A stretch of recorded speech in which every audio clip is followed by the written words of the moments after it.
Allah Azza wa Jal donc, et pour finir, je finis sur ça, il nous dit, on oublie un jour qui est lourd.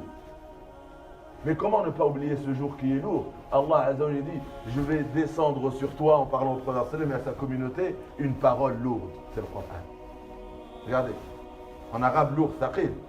Allah il a dit, je vais descendre, sanulqi alayka qawlan. La parole que je vais descendre, elle est lourde. C'est-à-dire, c'est du sérieux. Innahu laqawlun fasl, wa ma huwa bil hazl.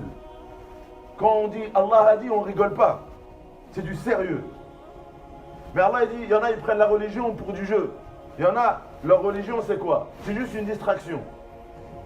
Je vais vite fait faire la prière. Je vais vite fait assister à ça. Parce que c'est obligatoire. Faut le faire vite. Comme ça, je vais vivre ma vie. Et donc, le croyant, c'est Dunya qui essaie de le distraire. Et tout ce qui est important, c'est le Coran et vivre autour du Coran. Et celui qui joue avec la religion, c'est que c'est la vie ici-bas qui est importante. Le Coran, il dérange. Les ordres d'Allah le dérangent. Quand c'est la prière, je vais faire la prière vite fait. Ou je vais lire un Coran vite fait. Parce que c'est obligatoire, je vais le faire vite fait. C'est du vite fait. Alors qu'Allah, il dit, c'est ça le plus sérieux. C'est ça ce qu'il y a de plus lourd sur cette vie ici-bas. C'est ça le plus sérieux. C'est ce qu'Allah, il a dit. Le jour qui est lourd de conséquences, c'est d'avoir devant ses yeux ce livre qui est lourd en termes de sens et de conséquences. Si on le néglige, on ne le suit pas. Donc comment garder l'au-delà devant nous? C'est de garder le Coran devant nous. Le verset, il dit quoi? On tombe amoureux de ce bas monde quand l'au-delà est derrière notre dos. Tu vas me dire, comment je fais? Bah, garde le Coran devant toi. Le Coran, c'est la fenêtre qui... Regarde, quand tu ouvres le Coran, c'est comme une fenêtre. Tu vois quoi? Tu vois le paradis. Quand tu regardes le Coran, c'est une fenêtre, tu vois l'enfer. Mais avec certitude, tu le vois. C'est pas de la science-fiction comme à la télé, quand tu regardes la télé. Le Coran, c'est réel.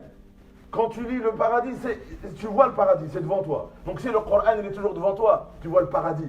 Tu vois l'enfer, tu vois la mort, tu vois le jour du jugement dernier, tu vois les choses importantes de la vie, tu vois la gravité des interdits. S'il est devant toi, l'au-delà il est devant toi. Il n'y a que le Coran, qui peut te brancher à cette réalité. Le Coran, il te connecte à l'au-delà.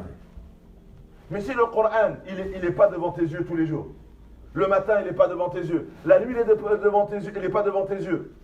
Du coup, tes yeux, ils regardent quoi? Ils regardent Dunya. Qui pourra te connecter à l'au-delà, à part le Coran? Voilà pourquoi Allah nous dit, il a descendu le Coran pour nous laisser regarder l'au-delà toujours. Quand on regarde le Coran, on regarde toujours l'au-delà. Chaque verset te connecte à l'au-delà.